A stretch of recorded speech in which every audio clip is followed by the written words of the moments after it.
Olá, meus queridos alunos. Na aula passada, a gente viu o processo de cálculo estequiométrico, ou propriamente estequiometria, onde a gente trabalhou pureza de reagentes, rendimento de reação e reagente em excesso. Aqueles cálculos, aquela base de construção de regra de 3 é o que a gente vai utilizar daqui para frente da mesma forma. Todos os cálculos provenientes aos conteúdos posteriores têm como base aquela parte de cálculo químico. Mol, balanceamento de reações, todo o conteúdo é uma construção. Não deixa de ser diferente em soluções. Ok? Soluções talvez seja um dos conteúdos mais difíceis de serem abordados no Enem. Não na questão de que não cai, na questão da dificuldade do exercício. Soluções têm uma derivação de interpretação de texto nas questões do Enem de alto nível, possivelmente sendo um dos conteúdos mais difíceis a serem abordados, ok? Só que para entrar na parte de cálculo de soluções, a gente precisa de uma parte introdutória para você saber o que é uma solução. Quais são as partes, os componentes que compõem uma solução? Como que eu posso identificar e classificar uma solução? Nessa primeira parte dessa aula, a gente vai trabalhar neste quadro todos esses conceitos, certo? O conceito de solução propriamente dita, ele obrigatoriamente é uma mistura homogênea. Mistura homogênea é toda vez que você tem duas ou mais substâncias dentro de um sistema e você só enxerga uma única fase. Como assim enxergar uma única fase? 1 litro de água, 3 gramas de sal. Mistura dentro esse sal e acrescenta na água, certo? Você vai perceber que ali você só enxerga o líquido, mas você sabe que existe sal, não é verdade? Você só está enxergando o líquido, você só está enxergando a água, você só enxerga uma única fase. Se você enxerga uma única fase, a mistura ela é homogênea. Seria heterogênea se você enxergasse duas ou mais fases. Como assim? A água mistura com óleo? Tecnicamente não, certo? Então você vai enxergar o óleo na parte superior e a água na parte inferior. Se você enxerga duas ou mais fases, a mistura é heterogênea, não é característico de soluções. Para ser uma solução, a mistura precisa ser homogênea. Propriamente no estado líquido? Também não. Você tem misturas gasosas, o ar atmosférico, por exemplo, é uma mistura gasosa homogênea, também pode ser trabalhado como uma solução. Você tem misturas no estado sólido, propriamente ligas metálicas, como propriamente o aço. O aço nada mais é do que uma mistura de vários metais a fim de formar uma liga. Essa mistura caracteriza-se como uma mistura homogênea, então também é uma solução. Mistura homogênea, solução. Ok? Tudo bem. Só que nas soluções eu posso dividir ela em dois conceitos fundamentais, e esses conceitos serão utilizados posteriormente. Quais são? Soluto. Dentro de uma mistura homogênea, dentro de uma solução, você tem o soluto. Soluto é a menor quantidade de uma substância dentro de uma solução. Por exemplo, a gente trabalhou com 1 litro de água e 3 gramas de sal, no exemplo anterior, certo? 1 litro de água, 1 quilo de água, 1000 gramas de água, certo? 1000 gramas de água com 3 gramas de sal, qual é a maior quantidade? A água. A menor quantidade? O sal. Então, o sal é o meu soluto. Soluto é a menor quantidade de uma substância em um sistema, ok? Solvente. O solvente, se o soluto é menor, por consequência o solvente é o maior. É a maior quantidade de uma substância dentro de um sistema. O solvente universal utilizado na maioria das soluções é justamente a água, certo? A água, na maioria dos casos, ela se comporta como solvente e é conhecido como solvente universal, na maioria dos casos, ok? Então, eu dividi as minhas soluções em dois componentes, soluto menor quantidade e solvente a maior quantidade, certo? Essa relação soluto e solvente pode ser calculada, pode ser estabelecida por vários tipos de conceitos que a gente vai ver posteriormente nas próximas aulas. Além disso, eu posso classificar as minhas soluções em 3 etapas, ou 3 tipos. Como? Quando eu digo que a minha solução é uma solução saturada, o solvente já dissolveu toda a quantidade do soluto. Você vai acrescentando sal na água, vai acrescentando sal na água, vai acrescentando sal na água. Vai chegar um momento que a água não vai conseguir dissolver aquele sal acrescentado. Existe um valor que a gente chama de coeficiente de solubilidade, que a gente vai ver daqui a pouco, que indica o quanto de sal pode ser dissolvido em 1 litro de água a uma determinada temperatura.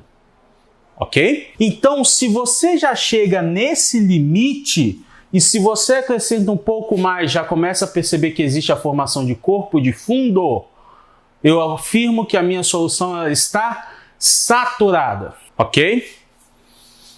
Insaturada é toda aquela solução que não chegou ao limite de coeficiente de solubilidade. Como assim? Acrescentei sal na água, dissolveu? Ok. Se eu acrescentar um pouco mais, continuou dissolvendo, eu afirmo que aquela solução ainda está insaturada. Ou seja, você pode continuar acrescentando soluto que vai continuar sendo dissolvido, até chegar no nosso limite da saturada. Tudo bem? E por fim, supersaturada. A saturação de uma determinada solução, o seu valor de coeficiente de solubilidade, tem como correlação direta a temperatura do sistema. Soluções supersaturadas são aquelas que contêm uma quantidade de soluto superior à solubilidade daquele sistema se estivesse em outra temperatura. Ok? Ou seja, se eu afirmo, por exemplo, que em 1 litro de água eu dissolvo 40 gramas de sal, um exemplo hipotético, 40 gramas de sal, e eu aqueço aquele 1 litro de água, quanto maior a temperatura, geralmente facilita a solubilidade de um determinado composto. Se a temperatura for próxima dos 90 graus Celsius, não a ponto de ebulir a água, posso afirmar, por exemplo, que o sal pode ser dissolvido uma quantidade de 50 gramas. Então, com um acréscimo de temperatura, você aumenta a solubilidade e você faz com que essa solução seja super saturada ao retornar à temperatura anterior. Ok? Saturada, insaturada, supersaturada. Ok? Mas como que a gente pode determinar essa saturação? Por meio do coeficiente de solubilidade. Vamos ver. Ao classificar as soluções saturada, insaturada, supersaturada, esses valores de saturação dentro de uma determinada solução, a gente conhece como coeficiente de solubilidade. Cada solvente relacionado com determinado soluto, a uma pressão ambiente e a uma determinada temperatura, vai lhe fornecer um coeficiente de solubilidade. É o coeficiente de solubilidade que dá o limite que uma determinada solução tem para dissolver determinado soluto a pressão ambiente, uma determinada temperatura. Ok? Então vamos lá. Vendo o conceito de solubilidade. A pressão ambiente, um atm a nível do mar, basicamente. O coeficiente de solubilidade é a medida da capacidade que o soluto possui de se dissolver. Ou seja, há uma pressão ambiente de 1 atm, o quanto que aquele soluto consegue se dissolver dentro de um determinado solvente qualquer. Água, por exemplo. A gente vai ver aqui no gráfico. Correlacionado diretamente à temperatura do ambiente. Como assim?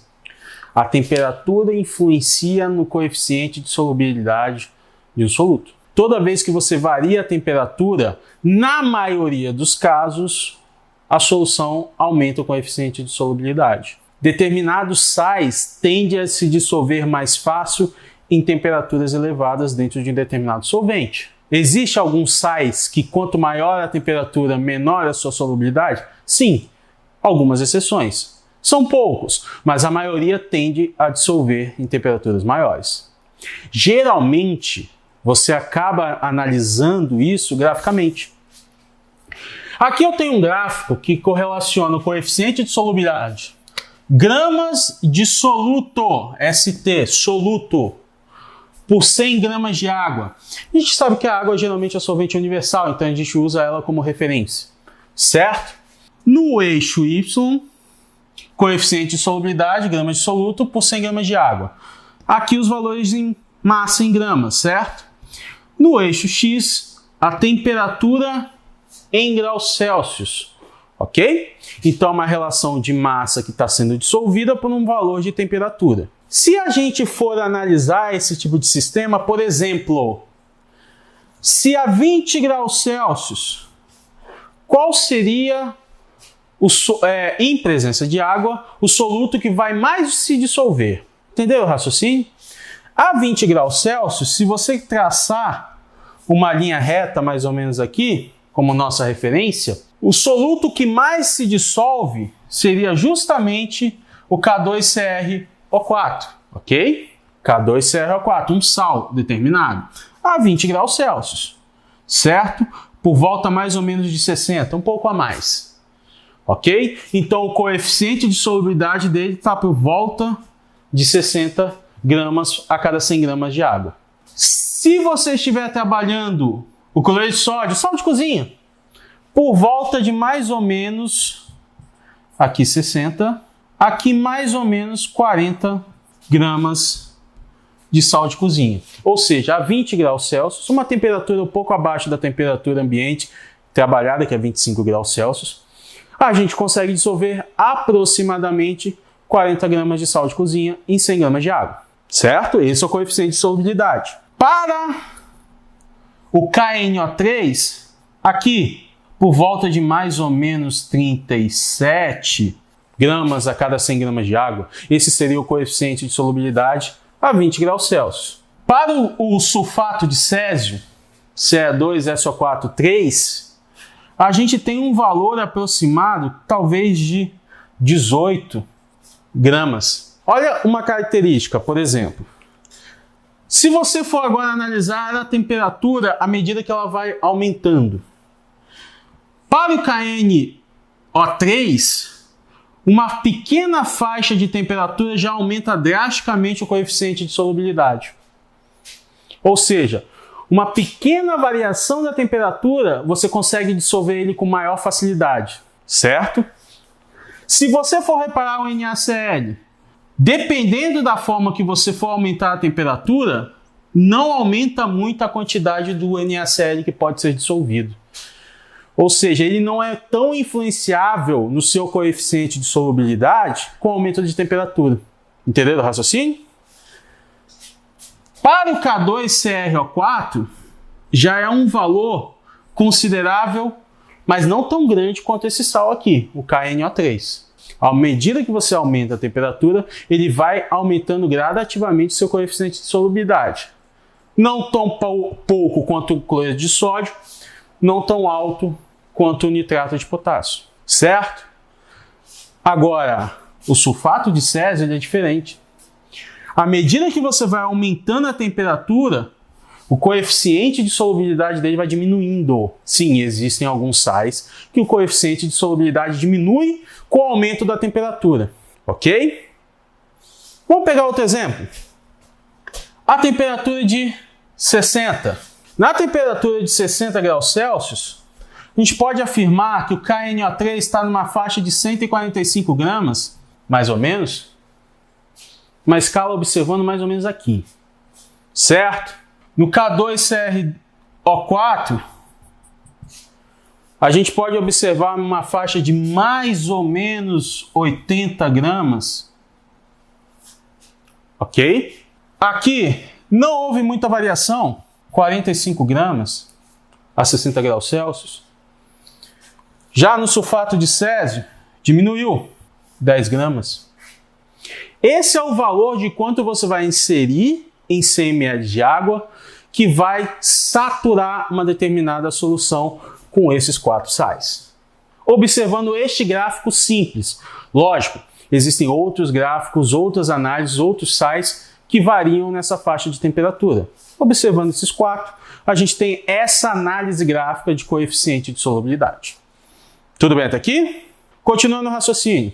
Após analisar esse coeficiente de solubilidade, a gente consegue relacionar de forma matemática essa relação de soluto e solvente. Lógico, por meio do coeficiente de solubilidade e por meio do que a gente chama de concentrações. E é isso que o Enem cobra muito mais. O Enem ele cobra uma relação de concentração entre soluto e solvente de várias formas. A gente vai trabalhar aqui cerca de 5 formas de concentrações diferentes. Etapa por etapa, cálculo por cálculo. Tanto da forma de resolver por regra de 3, quanto resolver por fórmula. E eu digo mais, por fórmula aqui seria muito mais simples. A primeira concentração, e uma das mais importantes que a gente vai analisar, pessoal, é o que a gente chama de concentração comum. A concentração comum, pessoal, grama por litro, grama de soluto por litro de solução. A gente vai destrinchar isso de forma mais detalhada nas próximas aulas, ok? Grama de soluto por litro de solução. Depois, por que não? Densidade. Você sabe que a densidade é massa sobre volume simplesmente, certo? Massa de quem por volume de quem? Vamos dar uma olhada. Não deixa de ser uma relação entre soluto e solvente, ok? No caso da densidade, a gente pode trabalhar, além disso, soluto por soluto, solvente por solvente, certo? Próxima, título. O título ele pode ser em massa ou volume. Título é porcentagem. Toda vez que a gente for pensar em porcentagem, a gente vai associar o cálculo de título, certo? Partes por milhão e bilhão. Partes por milhão e partes por bilhão são os valores de concentrações muito pequenos. Quando a gente trabalha valores de concentrações na casa de ppm e ppb, são concentrações pequenas demais para serem trabalhadas, por exemplo, em concentração comum. A gente vai ver essas correlações mais para frente. Vocês vão ter ideia. E a concentração mais importante, a concentração que é mais cobrada a nível de Enem, a concentração que você realmente precisa ter uma intimidade maior, é o que a gente chama de molaridade. Molaridade lembra o que, pessoal? Mol. Mol por litro. Toda vez que a gente for trabalhar molaridade, a grandeza utilizada vai ser mol por litro. Molaridade é a concentração mais usada nos conteúdos posteriores, é a concentração mais importante que a gente tem dentro da química, é a concentração que mais cai no Enem. Certo?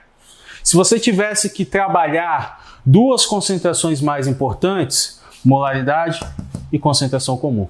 Concentração comum é muito utilizada no dia a dia, por incrível que pareça. Ok? Tudo bem? Essa é a introdução de soluções.